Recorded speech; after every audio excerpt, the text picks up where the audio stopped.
Hello and welcome to this video. I'm Marcus Hayes and today I'm going round the garage to work on my St170 Mk1 Escort project.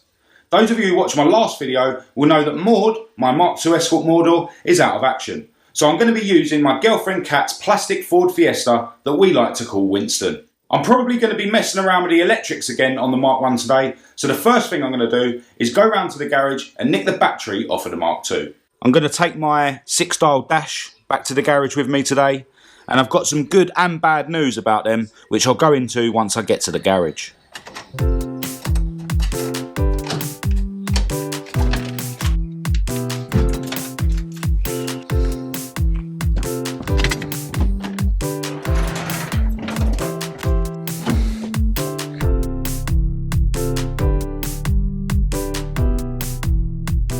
Okay, so I'm around the garage now with the Mark I, and I'm going to start by giving you the latest on my 6-style dash. And I'll start with the good news. The voltage regulator on the back is not faulty as I thought before. What I realised was that when I put these clocks back together, I forgot to put this little cardboard gasket here on the back of the temperature gauge. And now that that's fitted, the temperature gauge actually works. Obviously without that fitted, the current is just going straight into the back and earthing out rather than actually going through the gauge, so that's all good. This is the voltage regulator that I bought off of eBay that I no longer need. I'm going to put that in my garage just as a spare. If you need to get one of these for your clocks, I'll leave a link in the description so you can go and get yourself one. Another thing I mentioned that was wrong with these clocks is one of the bulb holders is broken. And I managed to find some aftermarket ones that fit. They come in a pack of 10.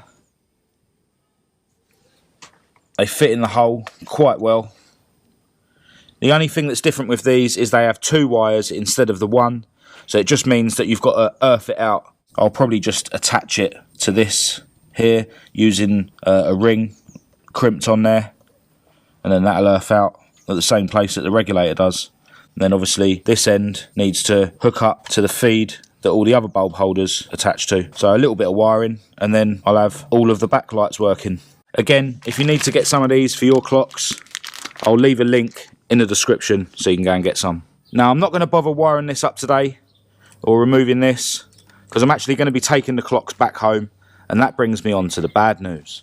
I mentioned in a recent video the grief I had when I was painting this binnacle, mainly with this blue paint that just doesn't seem to dry properly and it's far too soft. Well, where I had this upside down in this box, although there was bubble wrap in the bottom of the box, it has marked the paint again. But this time, when I tried to wet and dry all the rough marks out, I have actually started breaking through. So I'm going to be stripping this whole thing back to bare plastic again and repainting it. But due to all the positive response I got from that recent video, I am going to be persevering with the idea of having this middle section blue, so that when I put my stainless plate on it, I'll be able to see blue rings. I've got the clocks temporarily fitted back into the car. If I turn the ignition on, you can see that the temperature gauge goes up. I've got the temperature gauge sender wire earthed to the block of the engine, so that's why that's going up. Obviously the voltmeter's working, which is working before anyway. This seems to be a little bit temperamental. As you can see, it's going back down again now. It could be something to do with the fact that this is just squeezed in behind that washer just to try and get it to earth. But as I say, I'm not going to waste any more time on these now. I want to get on with other bits. You'll see that the red light doesn't come on here, and that's because the alternator's not wired up yet, but the indicator one works. And of course the indicator stalk now locks properly, thanks to my mate George finding that little bit of plastic that I lost. Alright, so annoyingly it's just started to rain. I've got a list of really small jobs that I wanted to get done today, and one of them is this throttle cable. I've already hooked it up to the throttle linkage on the ITBs. I just need to poke this through the bulkhead and then attach it to the pedal. So before I poke it through the bulkhead, just need to remove this little thing here, which is what holds it on the pedal.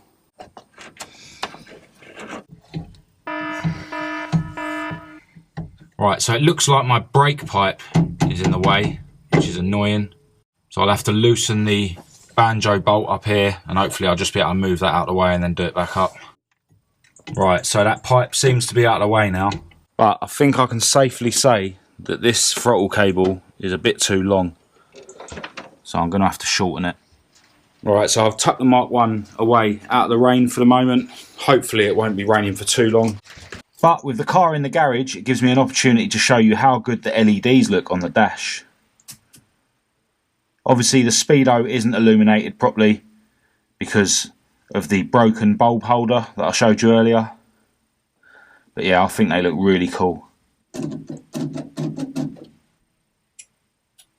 It's absolutely chucking it down with rain now. The forecast said no rain till 10, but they got that a bit wrong. Anyway, I'm going to crack on with cutting down this throttle cable. I've taken it apart so that I've just got the outer part of the cable and I've marked where I need to cut it. So I'm just going to put it in the vise and hacksaw it. So I'll just thread the inside of the cable back onto its outer bit. Now obviously the inner part is way too long. I'll just cut it down a little bit, leaving it still too long, and then I can cut it down to a more accurate size once I've fitted it to the pedal. So now I'll just poke it through the bulkhead, through this little fitting. And now I just need to attach this back onto the cable once I've put the cable through the pedal. So I've attached the cable to the pedal. I still need to pull it tight and set the tension. The pedal's literally on the floor, but it's quite difficult to do with the car in the garage. And I can already see that I might have to adjust the position of this other brake pipe on the middle master cylinder, just so that the throttle cable's not chafing against it. And I'll probably readjust this one just so there's not such a sharp kink in it there. Those jobs will be much easier with the car out of the garage. So yeah, the rain is really messing up my day at the moment. I probably shouldn't have spent so much time trying to get the temperature gauge working in the dash earlier. And maybe I shouldn't have wasted half the day watching Nathan work on his RS Turbo yesterday, but it is what it is.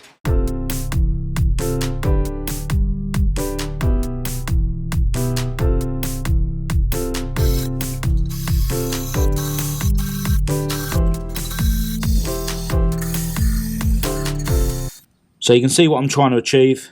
If I compare it to one that I haven't done, just knock the welds down so it's a bit smoother in there. I'm just going to concentrate on knocking the welds down on the other 3 ports, if the battery on the drill lasts long enough to do them all, that is. So I'm going to crack on with that off camera and I'll catch up with you once I'm done. So that's all 4 ports done now. Got rid of the lumpy welds. I may do a little bit more work on it another time to get the scratches down so they're a bit smoother, but I'll need to buy some brand new flat wheels to that in all different grades. But for now, I'm just going to run some water through it just to get all the dust out of it because I don't have an airline. And now that it's stopped raining, I'm going to get the Mark 1 back out. So before I figure out what I'm going to do next on the Mark 1, I just want to show you something that my mate NATH made for me with his 3D printer. Now this is where the bonnet stem goes when you open the bonnet, and as you can see, I've chipped the paint on the inner wing underneath it. So NATH has made me this. Just slots in like that, and then it's got another piece here that slots in like that, and then the bonnet stem just sits in there like that. Yeah, he made a few different designs, and this is the latest one, which is by far the best one. So yeah, quite a cool little thing. Now I'm not sure if NATH's planning on making a load more of these, but if you are interested in one for your car, let me know in the comments or DM me on Instagram or message me on Facebook and I'll let NATH know, and he might be able to make you one as well. Right, I think what I'm going to do now is finish what I started with the throttle cable. So I need to get this under tension and then I can figure out what else I need to do to move the brake pipes out of the way.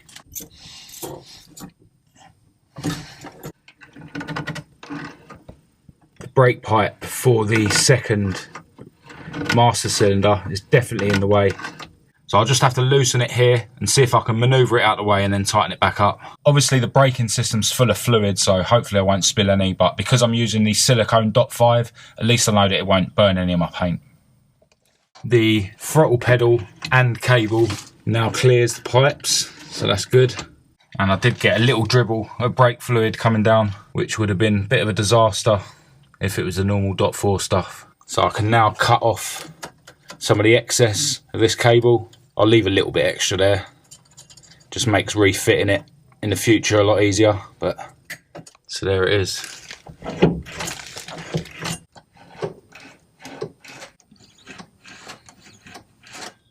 One thing I really wanted to do this weekend is to wire up the power for my ME221 ECU. I'm using a plug and play loom, so it's really not a big job. It's just a case of wiring all these red wires to a 12 volt feed off the ignition switch, and then wiring these black wires to the body as a ground. There are a load of extra wires here, but these are for the auxiliary low side drivers, because with this ECU I think there's about 4 extra low side drivers which you can use to control your electric fan for the radiator, or your fuel pump, or your temperature gauge, so I won't be needing any of these wires.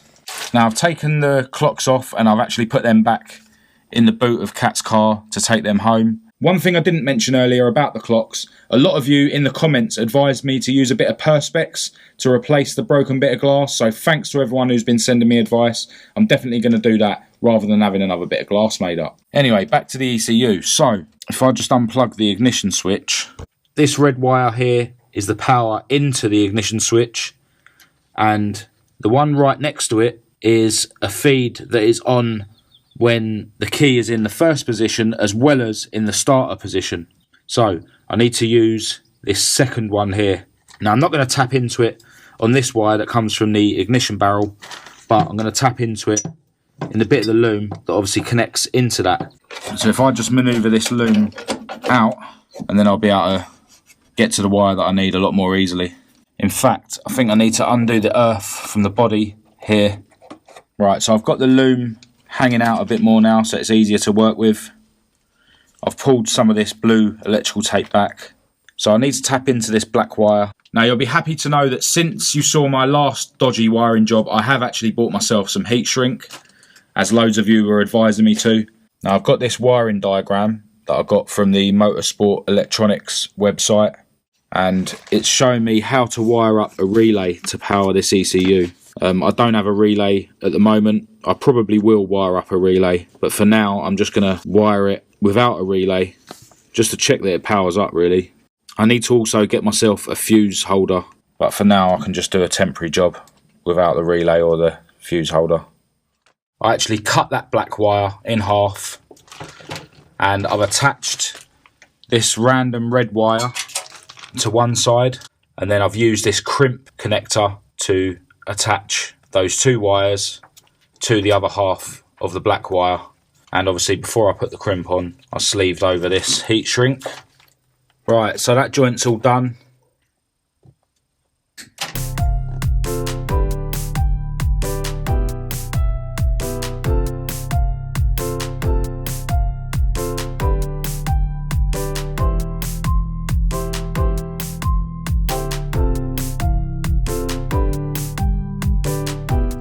Right, so that's the joint done. I'm going to screw this earth back to the kick panel now, and then I'll feed this green wire back through along the loom, and just have it hanging out where this red wire is. And then that's the power wires for the ME221 ECU sorted. Right, so I'm just going to test the wiring before I actually try and power up the ECU with it.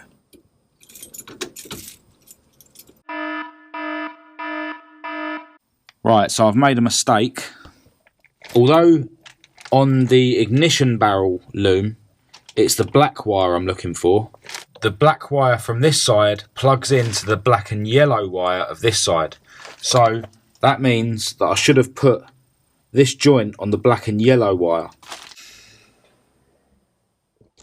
Okay, since the last clip, my GoPro died. I was charging my spare battery for the GoPro in Kat's car, but now her battery's dead for some reason. I did have the door open with the interior light on and stuff, and I did plug the soldering iron in earlier.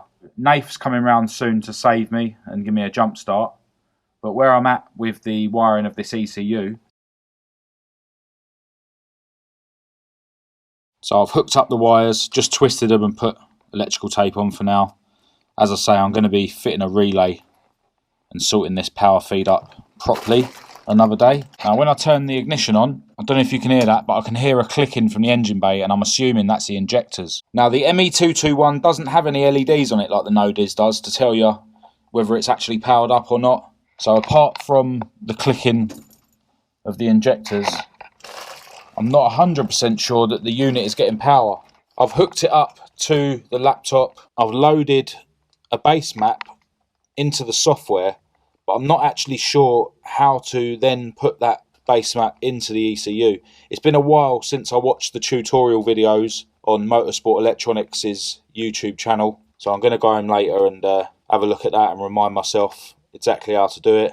But yeah, according to my voltmeter, I'm definitely getting power to the wires for the ECU, but at the moment there's no way of actually telling whether it's communicating with the laptop. Now, once I do get the ECU to communicate with the laptop, I'm going to need to calibrate the throttle position sensor, and that's not actually wired into the ME221 loom yet. I could have obviously cut these plugs off and just hardwired it, but I actually found a plug online which will plug into this plug that actually comes with the TPS. So once that gets delivered, I'll attach that to the ME221 loom, and then I'll just be able to plug it in, which means if I need to disconnect it later on, it's just a case of unplugging it.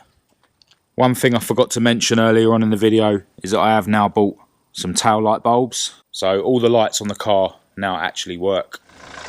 The recovery's arrived. Cheers for coming, mate. How you doing? Yeah, not bad, yeah? Yeah, good, man.